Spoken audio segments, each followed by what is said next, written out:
بسم الله الرحمن الرحیم. فالبلاغة صفة راجعة إلى اللفظ. بلاغت صفت است که راجعة إلى اللفظ، راجع به طرف لفظ میشه، بمعنى انه کلام بلیغ لكن لا من حیث انه لفظ وصول. بلاغت خود صفت است که راجع به طرف لفظ میشه، ولی به معنایی که امی لفظ کلام بلیغ است، نه به معنایی که چگاره امی لفظ از حیث صوت بودن و لفظ بودن این بلاغت داشته باشه. رسیدیم از حیثی که اینمی حروف دمی جا جمع شده، رسیدیم و همین صوت را گرفته این بلاغت داشته باشه، نه بلکه بلاغت صفت راجع به طرف کلام راجع به لفظ میشه به معنایی که امی لفظ خودش کلام بلیغه، بل به اعتبار افادتی المعنی. رسیدیم بلکه به خاطر امی لفظی که ما بلیغ میگیم افاده معنا را میکنه. ای غرض المسوق له الکلام، غرضی که کلام توسط وضو میچره. رسیدیم اما مقصدی که کلام را ما در مقصد میچلانیم از حیثی که امو افاده میکنه این کلام بلیغ است. رسیدیم از حیثی که ما کلام را به یک صورت میاریم که کلام در این مقصد میچلانه، همین مقصد همین مشکل را حل میکنه، از همین لحاظ همین لفظ را ما بلیغ گفته میتونیم، نه از حیثی که ما همین حروفای جمع شده باشه و همین خود لفظ باشه. رسیدیم میگه مسوق یعنی چی؟ اصل سیاه یا چی که اصلا زرگریه که سین باشه رانده شدن میگه سوق یعنی این مسوق یعنی سیاقت زرگری شده. شما قبلا نخوندیم اینجا که یک چیز قالب بدون تیلا و چیر فهمیدین؟ غرضی که مسوق، غرضی که اولی در اینجا به معنای چلیش معنا داره، یعنی چیکار میشه؟ همون مقصدی که برای موضوع کلام میچره. رسیدین کلام به خاطر همون مقصد آورده میشه. رسیدین میگه فالبلاغة صفة راجعة إلى اللفظ بمعنى أنه كلام بلیغ لا من حيث لكن لا من حيث أنه لفظ وصول. از حیثیت که لفظ صوت است ما کلام را بلیغ گفته نمیتونیم، بل به اعتبار افادتی المعنی، افاده معنا میکنه. کدوم معنا؟ ای الغرض المسوق له الکلام، همون معنایی که کلام توسط وضو آورده شده یا رانده شده یا میچره. بالترکیب متعلق بالافاده و ذلك لأن سکن امی بالترکیبی تعلق به افاده میگیره، بل به اعتبار افادته المعنى بالترکیبی. رسیدن بلکه به اعتبار فایده دادن نیمی لفظ معنا را به ترکیبی به ترکیب. همین ترکیب چیکار میشه؟ تعلق به افاده میگیره. یعنی چی؟ همون ترکیبی که فایده میده معنا رو. تو مقصد رسیدین همون ترکیبی چیکار میکنه؟ فایده معنا رو میده. ما مثلا یک همین لفظ یک ترکیبی جور میکنیم که همون معنای چی؟ مسوقه چیکار بکنه؟ فایده بده. تو مقصد رسیدین به ترکیب جار مجرور تعلق به افادتی میگیره. و ذالک ثابت جلال لأن البلاغة كما مر عبارة عن مطابقة الكلام الفصيح لمقتضى الحال. این گپ ثابته که چی است؟ بلاغت به اعتبار افاده معنا چی گرفته میشه. رسیدین بلاغت صفت است که راجع به لفظ میشه اما به اعتباری که معنا فایده میده. چرا؟ میگه به خاطری که ما جلوتر هم خواندیم بلاغت عبارت از چیز؟ مطابقت کلام فصیح با مقتضی الحال. رسیدین بلاغت چیه؟ مطابقت کلامی که فصیح باشه با مقتضی حال برابر باشه. این امیر چی میگن؟ بلاغت میگن نه اینا حال همین مطابقت کلام با مقتضی حال چیه؟ و ظاهر ان اعتبار المطابقت و عدم یکون به اعتبار معانی و لفظ. رسیدین همین مطابقت که با مقتضی الحال گرفته میشه یا گرفته نمیشه، همه برمیگرده به اعتبار معنا و غرض برمیگرده. رسیده؟ فهمیده؟ اینا حال همین خود بلاغت هم که است عبارت از مطابقت کلام بوده. پس یه بلاغت هم صفت است که راجع به طرف لفظ میشه. پس به اعتبار چیه؟ به اعتبار همون معنی و اغراض است دیگه. به مقصد رسیده؟ والاغراض التي يصاغ لها الكلام. نی همون اغراضی که کلام توسط اونا چلیش داره. لها الكلام لا باعتبار الالفاظ المفرده والكلام المجرد. یعنی کلمه های مجرد به مفهوم یا کلمه الفاظ مفرده به این اعتبار نیست که افاده معنا رو بکنه. رسیده؟ به اعتباری که افاده معنا رو اما ترکیب میکنه از این اعتبار بلاغت گرفته میشه. نه همه الفاظ مفرده یا کلمه های مجرد از معانی باشه به این اعتبار ما بلاغت گفته نمیکنیم. رسیده؟ آیا الفاظی که مفرده مثلا ما معنا در اونجا مقصود نباشه، کلامی که مجرد از مفهوم اینا باشه، اینا رو ما گرفته نمیتونیم. چرا؟ ما لفظ گرفته میتونیم، بلکه لفظی که به افاده معنا رو بکنه، معنایی که ما کلام را به خاطر اوزو میاریم. رسیده؟ و کثیرا ما یسمى فصاحة ایضا و کثیرا ما نسب على الظرفیت. اما کثیرا نسب میخوره بنابر ظرفیت لکونی ظرفا زمانیه. امی کثیرا ظرف چیست؟ زمانی است.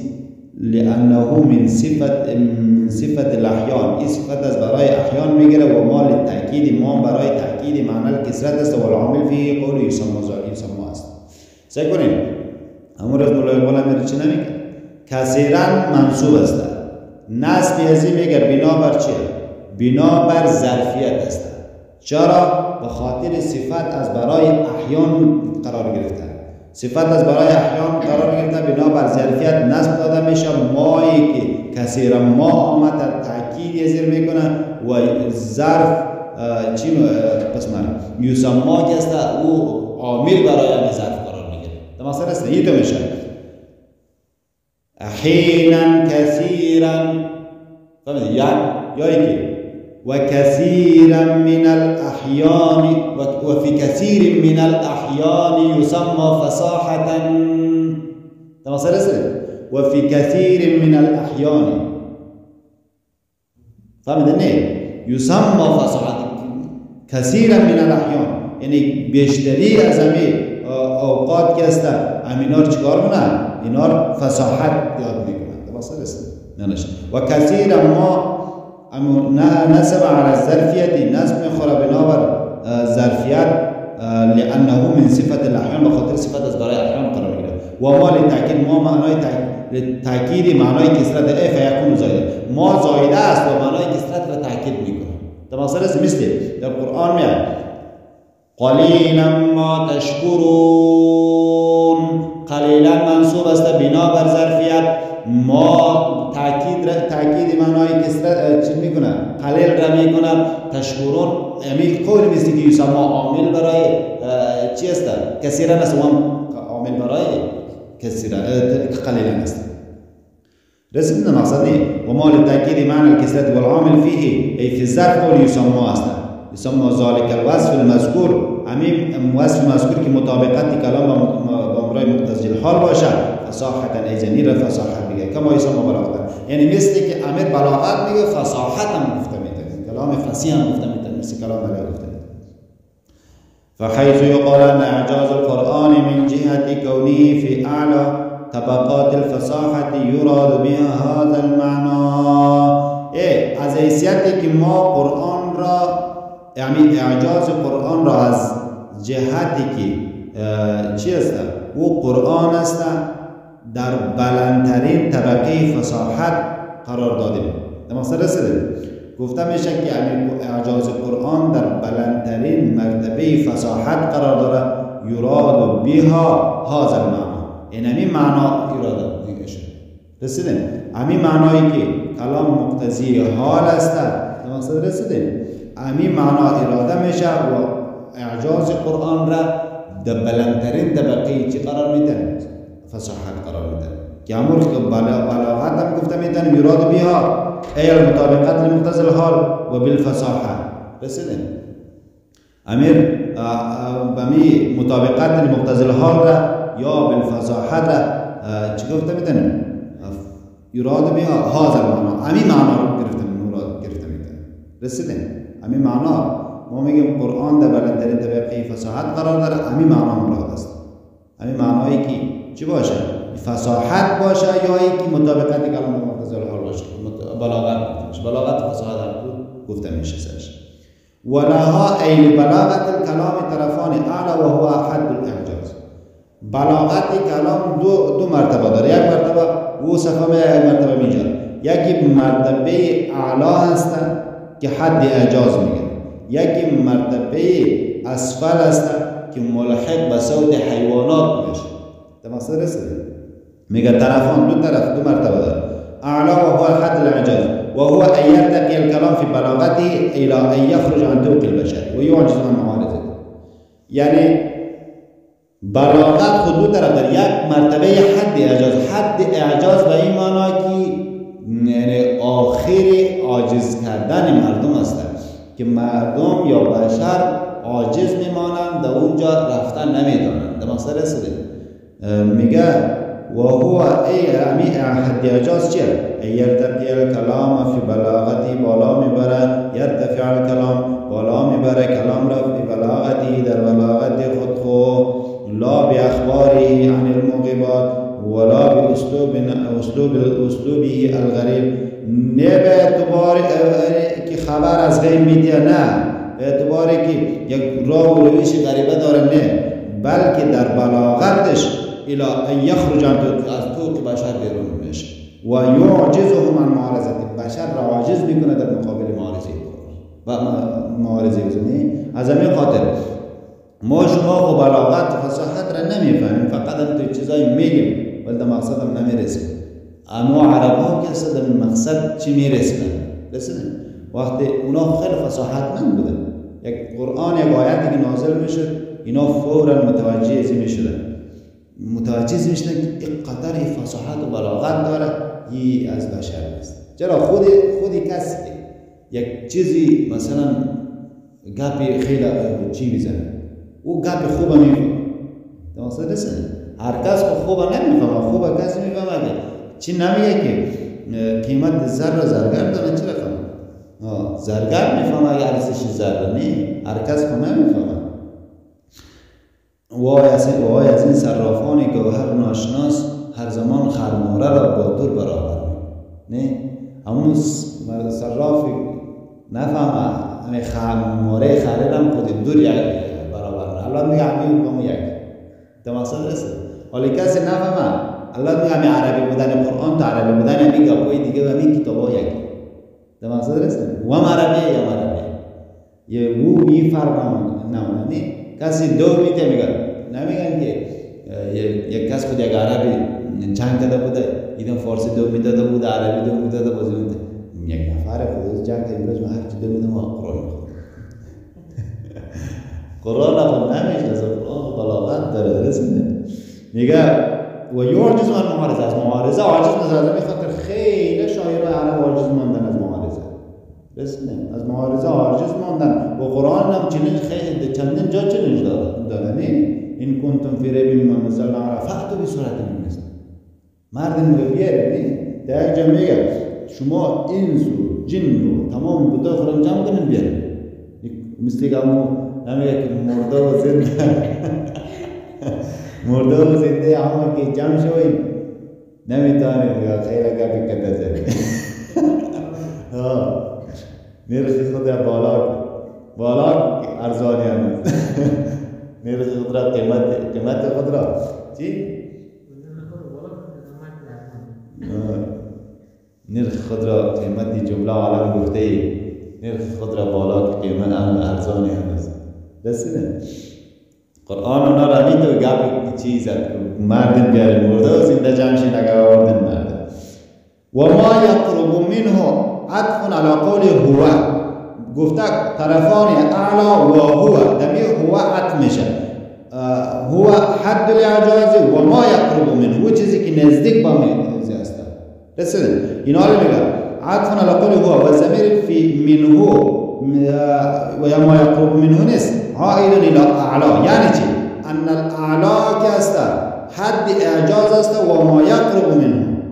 رسیدن و همچنین او چیزی که نزدیک است کلاهما حد الاعجاز، هر اعلا حد الاعجاز و ما یقرب منه، او چیزی که به اعلا نزدیک است. پس اعلا دو تا شده، یکی حد اعجاز، یکی او چیزی که به اعلا نزدیک است. حد الاعجاز و ما یقرب اعلا است. حد الاعجاز و هذا هو الموافق لما في المفتاح. قبل كده المفتاح قلتش موافق بزد. وزعم بعض انه عطف على حد الاعجاز وضمير عائد اليه، يعني ان الطرف الاعلى هو حد الاعجاز وما يقرب منه من حد الاعجاز وفيه نظر. ایسه کنید بعضی تو گمان کردن گفتن امی و ما یقرب عطف میشه به حد اعجاز. سه کنید اگر به حد اعجاز عطف شود درست نمیشه. چرا درست نمیشه؟ این میشه طرفان برای بلاغت کلام دو طرف وجود داره، اعلا هستن. یکی اعلایش چیزه و هو حد الاعجاز، حد اعجاز است، و ما یقرب منه، و چیزی که نزدیک به حد اعجاز است. یعنی حد اعجاز و چیزی که به حد اعجاز نزدیک اونا اعلا. رسیدین با وجودی که درست نیست. چرا؟ به خاطر از اینکه ما میگیم اعلا که است یکی حد اعجاز و چیزی که به اعلا نزدیک است. تمام رسیدین چکو و زمان انه عطف على حد الاعجاز و ضمیر عائد الیه، ضمیری که منه عائد به طرف حد اعجاز راجع میشه. یعنی ان الطرف الاعلى کیا هو حد الاعجاز و ما يقرب من حد الاعجاز. یہ میشه و فی نظر تیز نظر. چرا؟ لان القريب من حد الاعجاز لا يكون من طرف الاعلى دیگه. وقد اوضحنا في الشرح ذلك في الشرح. ما میگه در شرح در متولی وضاحت دادیم. رسیدین امی چیزی که قریب به حد اعجاز باشه و اعلا نیست دیگه. تا مقصد رسیدین و چی نیست؟ و اعلا گفتن نمیشه. از همین خاطر اعلا هم یکی چی باشه؟ حد اعجاز و چیزی که به اعلا نزدیک است. هر دو و قد وضحنا في ما در شرح وضاحت دادیم. او که با شرح وضاحت